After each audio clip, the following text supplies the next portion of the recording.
आदाब नाज़रीन, दोपहर के बज चुके हैं 2:30। मैं हूं सनम एजाज। आप देख रहे हैं खबरनामा सनम के साथ। और दोपहर 2:30 बजे के खबरनामे में सबसे पहले इंतखाबात का माहौल जम्मू कश्मीर में ना सही लेकिन मुल्क की 5 रियासतों में इंतखाबात के सिलसिले में आज राजस्थान की बारी थी। राजस्थान की 199 नशस्तों पर आज पोलिंग हो रही है और 199 नशस्तों पर पोलिंग जो है आज सुबह 7 बजे शुरू हुई और दोपहर 1 बजे तक अच्छी खासी वोटिंग जो है वो देखने को मिल रही है। और दोपहर 1 बजे तक इलेक्शन कमीशन अथॉरिटी की तरफ से जो आदाद शुमार मिले उसमें 40.27% के करीब वोटिंग हुई है और माना जा रहा है कि अच्छी खासी वोटिंग और ये शाम 6 बजे तक पोलिंग जो है वो चलेगी। 5 करोड़ से जायद अब की बार राजस्थान में इंतखाबात में हिस्सा ले रहे हैं और आज सुबह से ही लाइनों की लाइनें देखी गई। खासतौर पर कोटा, बीकानेर, जयपुर, दूसरे कई अजला में बड़ी हद लंबी तादाद में आवाम को वोट की कतारों में खड़ा देखा गया। और राजस्थान में इलेक्शन कमीशन ऑफ इंडिया की जानिब से 51,507 पोलिंग स्टेशन बनाए गए हैं और रियासत के 5,26,90,146 वोटर अब की बार अपने हक राय दही का इस्तेमाल करेंगे। सिक्योरिटी के अच्छे खासे इंतजाम किए गए हैं और ये साफ ज़ाहिर पोलिंग के पुरअमन इनेकाद के लिए किए गए हैं और यहाँ पे मुकाबला बड़ा है। अशोक गहलोत, सचिन पायलट, सिंधिया और दूसरे कई लोग हैं जो इस इंतखाबी मुहिम में या इंतखाबी पड़ाव में अपनी किस्मत आजमाई करेंगे और माना जा रहा है कि बड़ा फैसला होगा और ये फैसला जो है आने वाले जो पार्लिमानी इंतखाबात है उस पर भी असर डालेगा। ताहम आज सचिन पायलट ने जयपुर में अपना वोट डालने के बाद उम्मीद का इजहार करते हुए बताया कि अवाम अगले 5 साल के लिए रियासत में उनके विजन को देखकर आज सही फैसला करेंगी और उन्होंने बताया कि उन्हें लगता है कि कांग्रेस ही अक्सरियत के साथ दोबारा सरकार बनाएगी।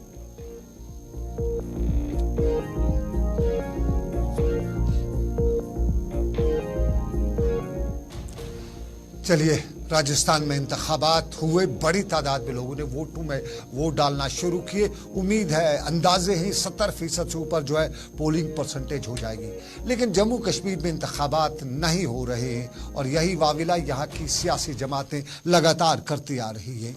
खित्ते नॉर्थ कश्मीर का बांडीपोरा का सुंबल का इलाका, सुंबल सोनावारी के इलाके में आज नेशनल कॉन्फ्रेंस इंतखाबी महाज पर थी और इंतखाबी महाज के दौरान आज सबसे बड़ा सवाल ऐलान जो कुछ भी किया जा रहा था वो इंतखाबात को ही लेकर किया जा रहा था।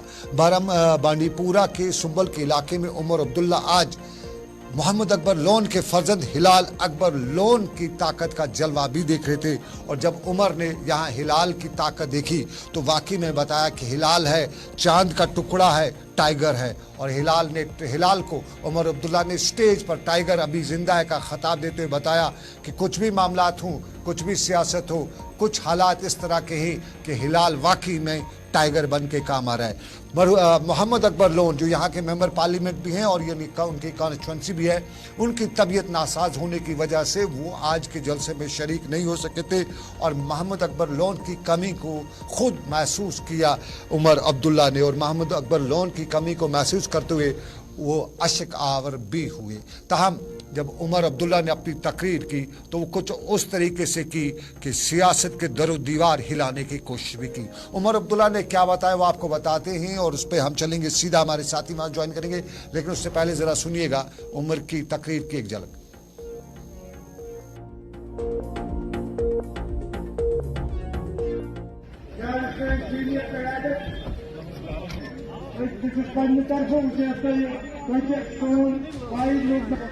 यस इलाकस मन खसियत मोहम्मद अकबर लोन साहब, ये मोहम्मद अकबर लोन साहब यस इलाकस में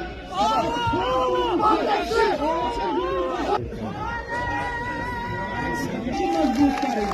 ये इलेक्शन ये तुम बोकुन वुचू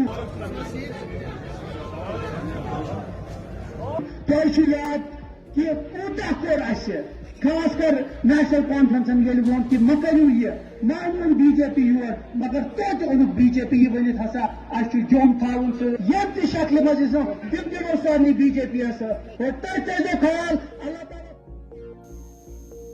हिलाल अकबर लोन की तकरीर का कुछ हिस्सा आपने सुना। हिलाल अकबर के बारे में आपको बताते चलें, कॉन्स्टिट्यूंसी उन्हीं की है, वहाँ से अब आने वाले इंतखाबात में कैंडिडेट भी हैं और इस हवाले से बड़ी मेहनत भी कर रहे हैं। और हिलाल अकबर ने आज अपनी ताकत का लोहा भी मनवाया। बताते चलें ये हल्का इंतखाब बांडीपोरा की कॉन्स्टिट्यूंसी है, बांडीपोरा ज़िले की कॉन्स्टिट्यूंसी है और यहाँ से अब तक मोहम्मद अकबर लोन जो हैं वो जीतते आए हैं और कभी वो असम्बली में रहे तो पार्लियामेंट भी इसी कॉन्स्टिट्यूंसी की बदौलत गई। और उमर अब्दुल्ला ने आज हिलाल को प्यारा चांद का टुकड़ा भी बताया। लेकिन वहां पे क्या कुछ उछाल है, क्योंकि उमर अब्दुल्ला ने बड़े तेज तल्ख बयान दिए। जहूर मेरे साथी वहां से मौजूद, बहुत बहुत शुक्रिया जहूर। बताइए, बताते हैं कि उमर अब्दुल्ला ने बड़े तेज तरार हमले किए सरकार पर और खुद राजभवन पर हमले किए, तो उनके अल्फाज में हमले थे। क्या बताया उमर अब्दुल्ला ने?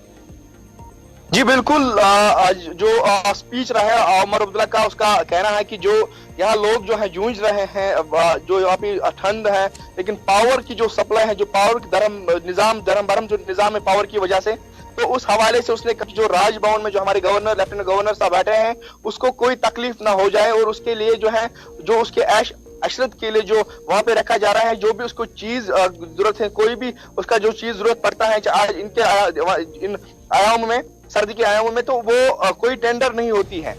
तो उस हवाले से वो जो चाहे वो खुद खरीद लेते हैं, कोई टेंडर प्रोसेस नहीं होता है। लेकिन जब पावर पूछते हैं, लोगों को पावर दिया जाता है, तो लेफ्टिनेंट गवर्नर साहब कह रहे हैं कि हमने इसके लिए कमेटी तश्कील दी है, लोगों को पावर देने के लिए कमेटी तश्कील दे रहे हैं, लेकिन अपने ऐश आराम के लिए जो है कोई भी जो है ये उन्होंने लेकिन मुझे एक चीज बताइएगा, बीजेपी पे भी बात उन्होंने की, इंतखाबात पे बात की, लेकिन आज के जलसे का इम्पैक्ट कितना था और हिलाल अकबर लोन कितना कामयाब रहे, किस तरह, कितने तादाद में लोग, किस तरह से लोग थे? बिल्कुल, उमर साहब ने खुद भी कहा था स्पीच में कि मुझे बताया गया था कि वहाँ कुर्सियां खाली पड़ी हैं, कोई भी नहीं है, लेकिन मुझे लगा कि वहाँ जो है ये शेर का बच्चा है और वो कभी पीछे नहीं हटने वाला है। और वहां पे जब मैं आया, मैंने उनको बोला 11:15 पहुंचना है, हिलाल साहब ने फोन किया, आप 11:15 पहुंचे और मैं टाइम पे 11:15 पहुंचा और मैंने यहाँ लोगों की कसीर तादाद देखी। मैंने बोला कि ये शेर का बच्चा है और ये इसका टाइगर का नाम भी दिया गया है और कभी जो टाइगर है वो कभी फेल नहीं होगा और उसका टाइगर का खून दौड़ रहा है। तो इसका इम्पैक्ट, ये टाइगर उन्होंने बताया जिंदा है और टाइगर का खिताब भी दिया, ये बताइएगा इसका इम्पैक्ट कितना है, क्योंकि बांडीपोरा में नेशनल कॉन्फ्रेंस हमने परसों देखी तनाव का शिकार थी, आज के जलसे से कितना असर पड़ेगा? देखिए बिल्कुल, अगर सोनावारी क्षेत्र की बात करेंगे, ये बैसल रहा है कंटिन्यूअसली, जो इस पे जो पकड़ रहती है वो नेशनल कॉन्फ्रेंस की। चाहे अगर बात करेंगे 3 बार जो है एमएलए रह चुके हैं यहाँ के, जो साबिका जो अभी एमपी है मोहम्मद अकबर लोन, लेकिन आज स्टेज पे हमने देखा कि जो उसके फर्जंद हिलाल अकबर लोन जो एडवोकेट जो भी कॉन्स्टिट्यूंसी इंचार्ज हैं वो पहले रो पड़े और वहां पे जो है लोगों में एक जज्बा पैदा हुआ, क्योंकि जब उसने देखा बताया कि मेरा बाप अभी स्टेज पे मौजूद नहीं है और वो बीमार है, तो उसके बाद जो उसके आंखों में आंसू आए, लेकिन लोग जज्बे हो गए और लोगों की एक कसीर तादाद थी। तो उसके बाद जो है वहां पे जो है लोगों में भी जो है हमने जोश देखा। उसके बाद जब हिलाल के आंखों में आंसू आए तो उसके बाद जो है वहां जोश देखा गया, एक अच्छी खासी तादाद थी और जो है कंटिन्यूसली जो है यहाँ पे जो चलिए बहुत शुक्रिया, बहुत बहुत शुक्रिया जहूर, हमें अपडेट कर रहे थे। ये बांडीपोरा के सिंबोलिक इलाके में नेशनल कॉन्फ्रेंस का जलसा था। बांडीपोरा प्रॉपर में पिछली बार जब जलसा हुआ तो स्टेज से ही कुछ बदमजगी देखने को मिली, लेकिन आज बदमजगी नहीं, आज मजा उमर अब्दुल्ला को आ रहा था। और जब उनने लोगों के पहले उन्हें कुछ बताया गया था कि लोग नहीं होंगे, तो उसके बाद जब उसने लोगों की ये बड़ी तादाद देखी तो उसको भी जोश आया, मजा आया। तो उस जोश, उस मजे में गवर्नर राजभवन तक उन्होंने अपना नाम लेते हुए वहाँ की मुखालफत की, वहाँ के हवाले से इल्ज़ामात लगाए। वो जो उन्होंने बताया वो साउंड बाइट हमारे पास पहुँच रहा है, जब भी वो पहुँचेगा हमारे पास हम आपको उन्हीं की ज़बानी बराह रास्त सुनाएंगे। लेकिन फ़िलहाल बताएं कि बड़ा शानदार जलसा, बड़ा कामयाब जलसा, और इस जलसे ने अकबर लोन की ताकत का, या यूँ कहें हिलाल अकबर लोन की ताकत का आज लोहा भी मनवाया है।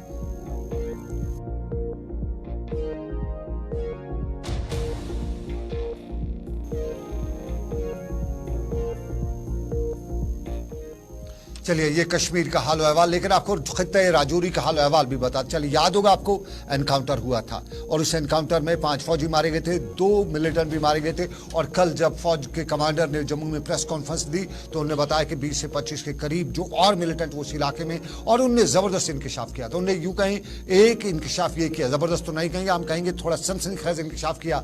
बताया कि पाकिस्तानी फ़ौज के जो रिटायर्ड अफसरान हैं, उनको, रिटायर्ड जो लोग होते हैं उनको आप मिलिटेंट के तौर तौर पे यहाँ भेजा जा रहा है।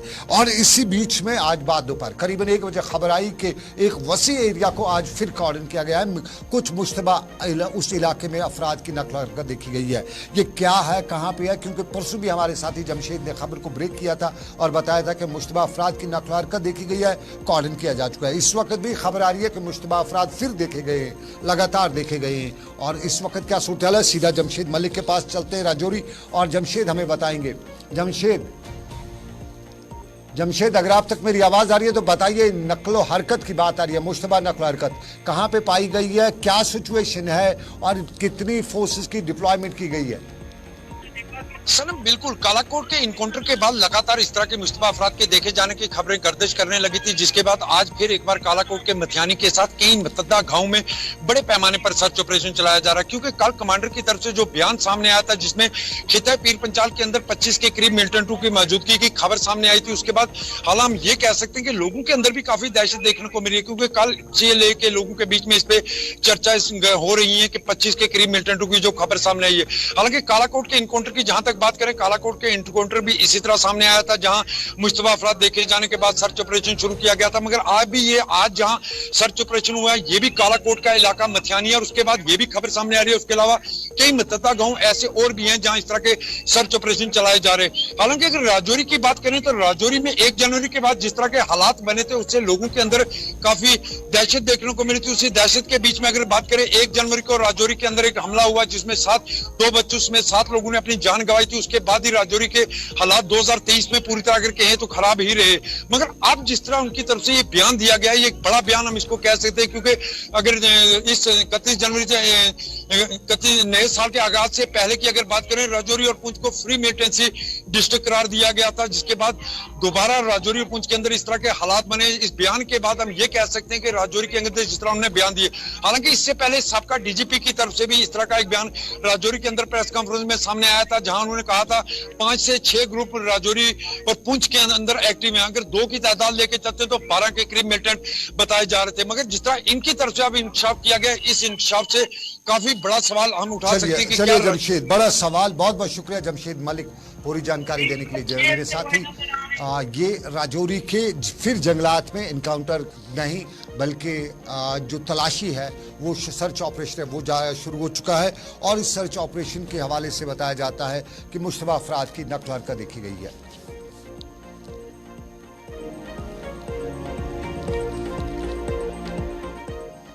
जमशेद मलिक ने बताया। लेकिन आपको नाज़रीन बताएं, राजौरी में हालात खराब हैं, ये बताया जमशेद मलिक बता रहे थे कि वहाँ 20 से 25 के करीब जो मिलिटेंट्स का कल बताया गया है, यही हालात खराब हैं, ये बताया उमर अब्दुल्ला। वो सुंबल के स्टेज पे थे और वहाँ पे उनने जब मीडिया से बात की तो उस पर उन्होंने ये ज़रूर बताया है कि राजौरी में जब उनका टेन्योर था तो राजौरी में सब आज़ादी थी वहाँ पे, लेकिन आज वहाँ पे हालात बहुत ज़्यादा कशीदा हैं। और यही बात पैंथर्स पार्टी भी बता रही है। जम्मू में पैंथर्स पार्टी ने आज प्रोटेस्ट भी किया। पैंथर्स पार्टी के भी हरीशदेव सिंह ने आज जम्मू में एक मुजाहरा करते हुए राजौरी के मामलात पर भी बात की और जम्मू कश्मीर में बाकी मामलात भी हैं उन पर भी बात की। बीजेपी को तनकीद का निशाना बनाया, सरकार की बिजली से लेकर दूसरे मामलात पर भी तनकीद की। और पैंथर्स पार्टी के भीम सिंह ने अपनी तकरीर में वही अल्फाज लगभग दोहराए जो उमर अब्दुल्ला ने कश्मीर में दोहराए। जरा सुनिएगा हरीशदेव सिंह क्या बता रहे हैं।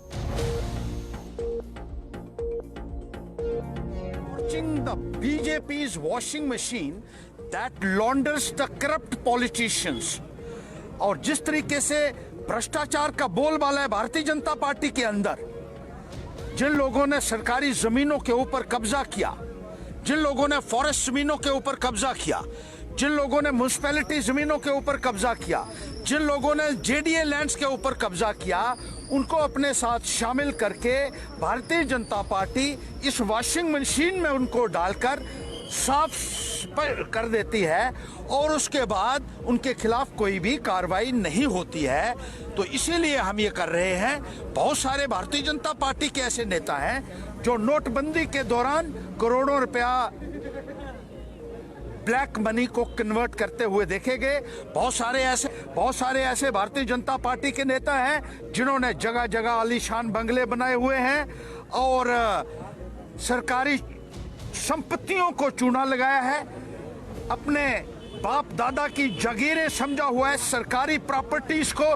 जिस तरीके से मौजूदा प्रबंधन ने करोड़ों रुपए के बंगले भारतीय जनता पार्टी के लोगों के हवाले किए हुए हैं। साथ आतंकवादियों को भी पनाह दिया जा रहा है। तालिब हुसैन को जो मिलिटेंसी के लिए पूरी रिजौरी में जो एक कमांडर था उनका मिलिटेंट्स का, उसको भी अपने साथ शामिल करके बड़ा दर्जा दिया उसको, और अमित शाह के पास ले गए, जहां अमित शाह के पास बड़े बड़े मंत्री भारतीय जनता पार्टी के नहीं पहुंच सके, वहां उस दहशतगर्द को पहुंचाया, जिसकी वजह से रिजौरी में आतंकवाद पनपा। और अभी कश्मीर में यह कहा जा रहा है कि 2 आतंकवादी जो भारतीय जनता पार्टी के समर्थक थे, उनसे भारी तादाद में असला बरामद हुआ है। भारतीय जनता पार्टी भ्रष्टाचारियों को और आतंकवादियों को जिस तरीके से पनाह दे रही है, उसी का विरोध किया जा रहा है। हरिदेव सिंह मुजाहरे के बाद बीजेपी पर जबरदस्त इल्जाम लगा रहे थे। करप्शन का इल्जाम, मिलिटेंसी का इल्जाम, ये सब उन्होंने बीजेपी पे आयद किए।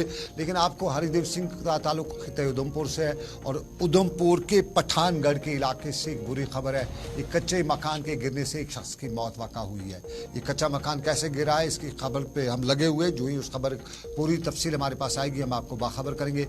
लेकिन बाखबर नहीं बल्कि आप खबरदार होंगे, क्योंकि सुनते आए हैं वजूदे जंग से है कायनात में रंग। और वाकई में ये हमारी बहन, हमारी माँ, हमारी बेटी और हमारे लख्ते जिगर के हवाले से कहा जाता है। दुनिया के अजीम तरीन रिश्तों में मर्द और औरत के रिश्ते जो है वो अजीम तरीन हैं, और उनमें माँ और बेटे का रिश्ता, बहन और भाई का रिश्ता, एक शौहर और उनकी अहलिया का रिश्ता, और सबसे बड़ा रिश्ता जो होता है, सबसे बेहतर जो खूबसूरत रिश्ता होता है, वो बहन और भाई का रिश्ता होता है। और उसी बहन को आज के दिन पे सलाम। लेकिन आज के दिन पर ख़वातीन के खिलाफ तशद्दुद का खात्मा, और उस हवाले से आज आलमी दिन मनाया जा रहा था। आज तकरीबात हो रही थी, ख़वातीन को, बहन को याद किया जा रहा था। उसकी कारकर्दगी, उसने जो किया है वो कर रही है, बताया भी जा रहा था, समझाया भी जा रहा था। और ये तकरीबात का सिलसिला वादी कश्मीर के मुख्तलिफ इलाकों में था। श्रीनगर के पॉलिटेक्निक कॉलेज में भी आज एक NGO ने इसी तरह का एक प्रोग्राम मुनाक़द कर रखा था, और यहाँ ख़वातीन को बाइख्तियार बनाने और नफ्सियाती मशावरत पर वर्कशॉप और कॉन्फ्रेंस का जो इनेकाद किया गया था, यहाँ ख़वातीन को बाइख्तियार बनाने पर जोर तो दिया गया। लेकिन क्या वाकई में हमारी ख़वातीन बाइख्तियार हैं? शायद अभी नहीं, अभी हमें बहुत वक्त लगेगा। और आज हमारे बच्चों ने, बच्चियों ने, ख़वातीन ने अपने टैलेंट का इजहार भी किया, और टैलेंट का इजहार करने के साथ साथ वो सब कुछ बता दिया जो हमारे यहाँ आने वाले वक्त में ज़रूर पड़ेगा। और आज उन ख़वातीन की हौसला अफजाई भी की गई जिन्होंने ज़िंदगी के शौबे में निखार दिया है। और इसी तकरीब के दौरान यहाँ ख़वातीन अपने ख़यालात का इजहार भी किया।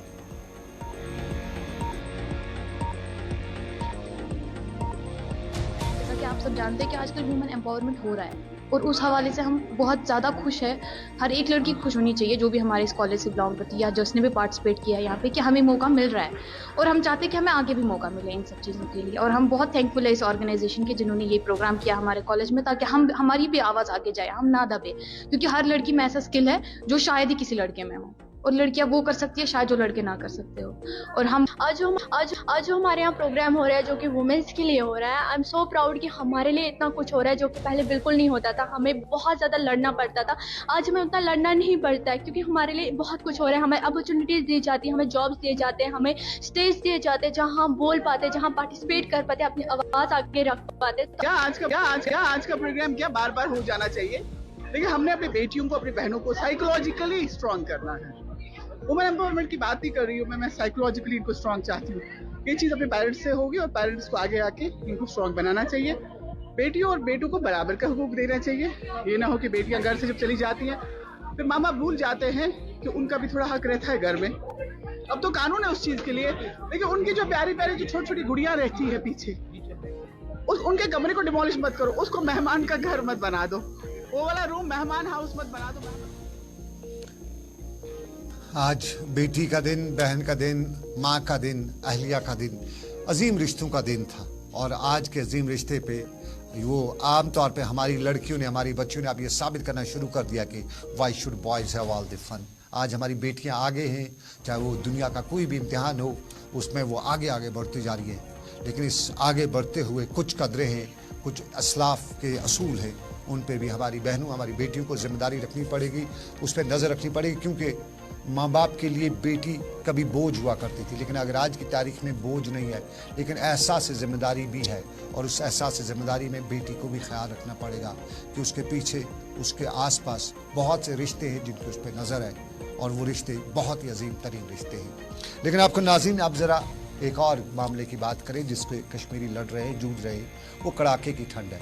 बाहर निकलते ही जैसे हाथ बाहर निकाला तो यूँ लगता है कोई ठंडी सी हवा चल रही है, और उस ठंडी सी हवा से हड्डियाँ कड़कड़ाने लगती हैं।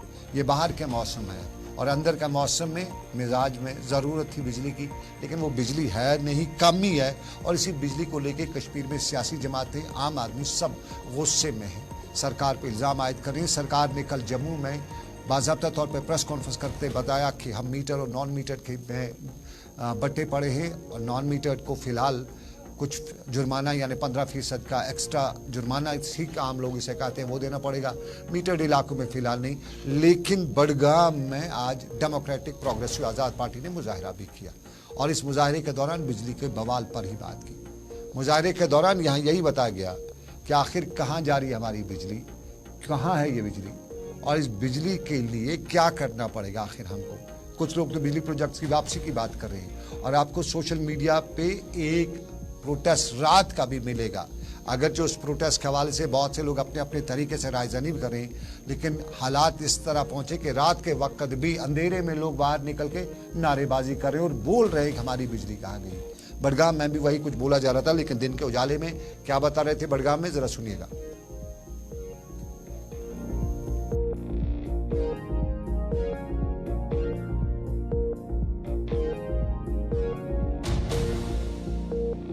इस 21वीं सदी की जिंदगी में बिजली एक जिस्म में रूह के बराबर है।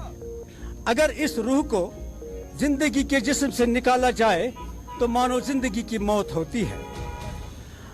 बदकिस्मती यह है कि हमारे यहाँ कश्मीर में पानी का इतना बहाव है, चश्मे हैं, ग्लेशियर है, कि हम इतनी बिजली पैदा कर सकते हैं कि हम न सिर्फ जम्मू और कश्मीर को बिजली फराहम कर सकते हैं, बल्कि हम आधे मुल्क को बिजली फराहम कर सकते हैं। लेकिन बदकिस्मती से आम लोग यही राय करते हैं कि हम आधे मुल्क को बिजली प्रोड्यूस कर सकते हैं, हमारे पास इतने नेचुरल सोर्सेज हैं। लेकिन मुझे बहुत वक्त हो गया जर्नलिज्म के फील्ड में, लेकिन अपने इस कैरियर के दौरान मैंने हमेशा सुना है कि हमारे पास वाटर रिसोर्सेज हैं, लेकिन मैंने कभी किसी नए प्रोजेक्ट को बनते हुए, संग बील डालते हुए देखा नहीं है।